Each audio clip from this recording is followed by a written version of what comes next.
Guys, it's Miss Chandra here at Harvest Church West Tulsa, and I'm so sad that I'm not going to be able to see you guys in person this morning for service, but I'm super excited that I still get to share a Bible story with you guys through Facebook. And so actually we're going to be doing this until we're able to meet again in person. We're going to be posting all of the minute to win it games, memory verse motions, review questions from the lesson, and the lesson material onto our Facebook page called Harvest Kids West Tulsa.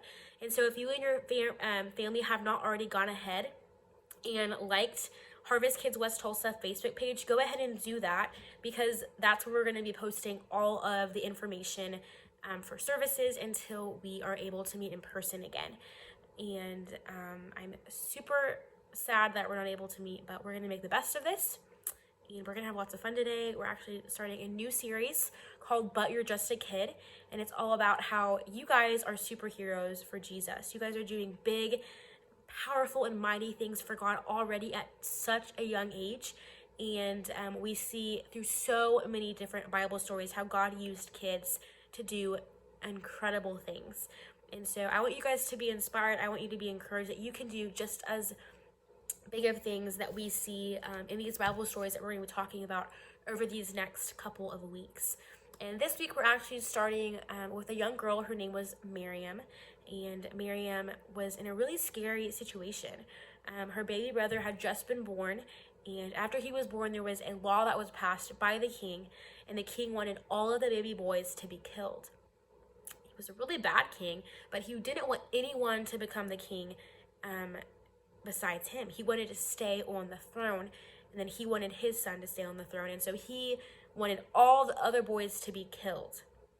And so now Miriam is afraid, her mom's afraid, her family's afraid, because they just had this baby boy, and now they're saying, hey, we're going to kill every single baby boy. And so they have to come up with a plan to keep him safe and to keep him protected. And Miriam plays a big role in keeping him safe and protecting him during this crazy story. And so I'm actually going to be reading the Bible story to you guys today, and then after I finish sharing it, I'm going to tell you what you can do as a kid after hearing the story to do big things just like Miriam did. And because of Miriam's faith, because Miriam chose to be brave, God ended up using her brother to do incredible things. And you'll actually probably remember who he is after I tell you his name and some of the great things that he did.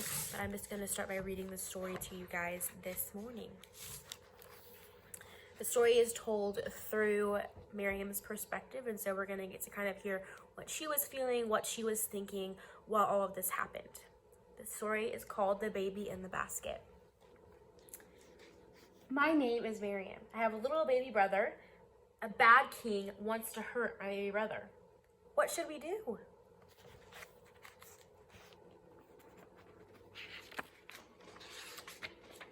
My mother makes a little basket boat. She puts the baby brother in the basket. She hides the basket in the river.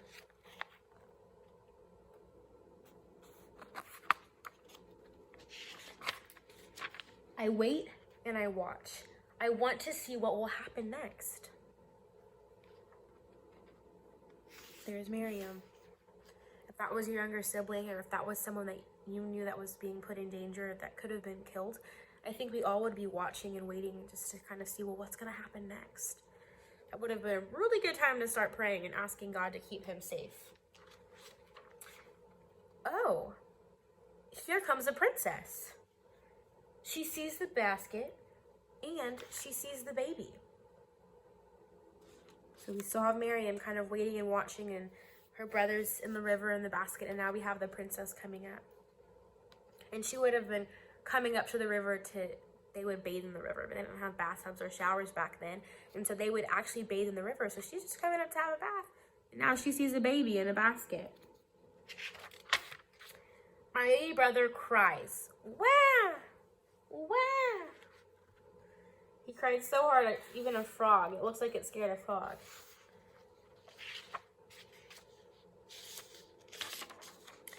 I say to the princess, would you like someone to help you take care of that baby? Yes, the princess answers. I want you to start thinking about, who do you think Miriam's going to go get to help take care of her baby brother? The princess says that she could find someone to help take care of him. Who do you think she would go pick? my mother, and I help the princess take care of my baby brother. Then the princess says, I found this baby in the river, and I will name him Moses. And that's the end of our story today. And so as you can see, Miriam played a big part in keeping her brother safe. And because of Miriam staying brave and being bold and asking the princess if she could go find someone to help take care of him, Moses was saved.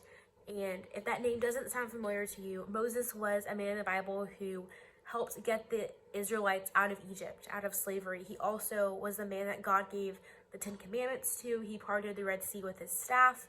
God used Moses in big ways in the Bible.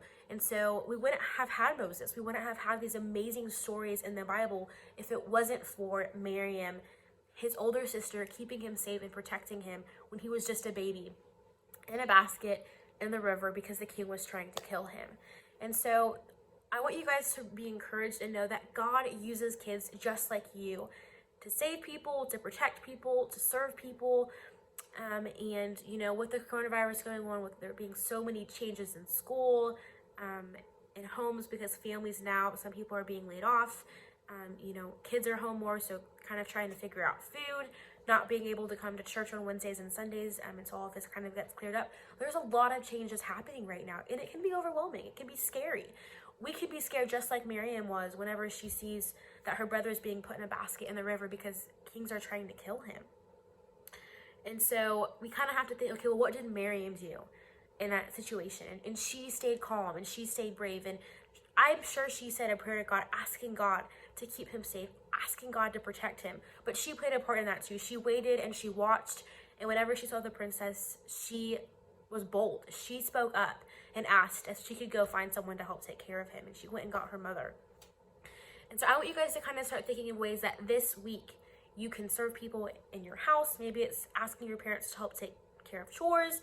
Maybe it's helping your siblings since they're going to kind of be home more, helping kind of keep them entertained, taking care of them, helping them get to bed, helping them brush their teeth, helping them with meals.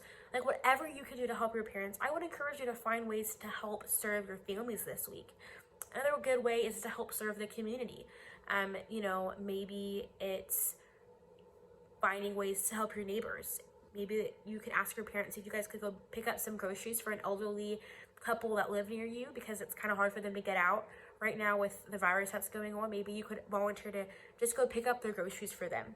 Maybe you could volunteer to pick up their mail and take it to their house, or to rake the leaves in their yard. I don't know, there are so many different ways that you can serve people around you with everything that's happening. You're going to be home more now, and so there are so many ways. I would encourage you just to kind of start thinking of some different things that you can do to help your family, to help your community, because you have a big part to play. You can do big things. You are a superhero. I see you guys as superheroes in my eyes, and I know that God does too. And so I'm going to be looking for ways to serve my family and my friends and my community this week as well. A big way, I think, is just checking up on my family, making sure that they're okay. It can be kind of hard to be home a lot, offering to go pick up groceries, you know, really trying to find ways to get plugged in with the community, asking if there's anything that we can do as Harvest Church to, you know, maybe that's passing out groceries to families that are kind of in need of food right now. I think we're planning on doing that this afternoon for some families. That's a great way to serve and get out into the community and help others during this time. And so I love you guys so much, and I know that you're going to be doing big things for God this week. But please just find one way. Just find one way to serve others in your community or in your family this week. And if you already have that idea, comment below what you're going to do. That may be a way you can encourage other kids of ways they could serve others this week. Or you could always text me, let me know your thoughts. Have your parents text me what you're going to do for your challenge this week, okay? So I'm just going to end in a word of prayer, and then I'm going to hop off here, okay? Let's bow our heads and close our eyes and honor God as we talk to him this morning. Dear God, thank you for this day, God. Thank you that we got to come together and learn more about you and your word this morning. God, I pray for every single kid and their family that joined in to hear this lesson today. God, I pray that you would just keep your guardian angels around them, Lord, that you would protect them with this virus that's going on right now, God, that you would just meet their needs, whatever those may be right now. God, I pray that you would give us creative ideas and ways that we can serve others in our families and in a community this week. because of this lesson that we learned about today. God, I thank you for what you're doing in this community. God, I thank you for the big things that you're already doing in Harvest Kids' lives right now, Lord. We thank you for all of these things. It's in your name we pray. Amen. All right, guys, that's all I have for you today. I cannot wait till we're reunited again, but until then, we'll be meeting here. So don't forget to do the Minute to Win It game, review questions with your family, and the reverse motions for today's service. I love you guys. Have a great rest of your week, and we'll see you later.